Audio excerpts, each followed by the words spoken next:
My dad was a prison guard for 25 years. This story of prison code always stuck with me. As the title says, my dad worked at a maximum security prison for a long time and never had a lack of crazy prison stories. One thing I always found fascinating about the prison world he'd describe was the unspoken prison code that serves as the last line of governance among these convicts.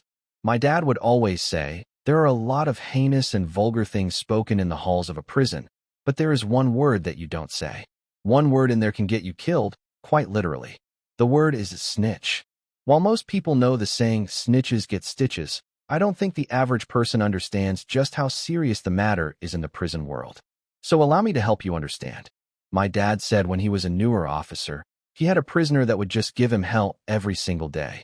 He would do his rounds, and this prisoner would curse him out, say things that were just completely over the line, even for a prisoner.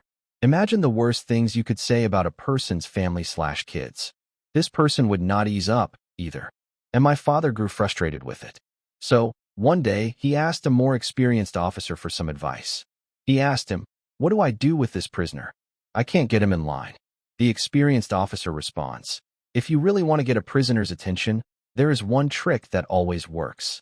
What you got to do is go up to his cell, pull out your notepad and pen, start pointing toward other cells and nodding your head, and act like you're writing something down. He will do whatever you want." So that's what he did.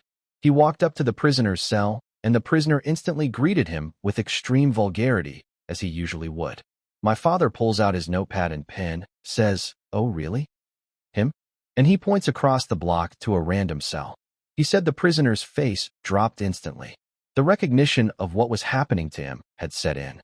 He ripped out of his bed and ran straight to the cell door, the look of ice-cold fear on his face. He instantly says in a hushed tone, "Please stop. I'll do anything you want. I won't say anything anymore.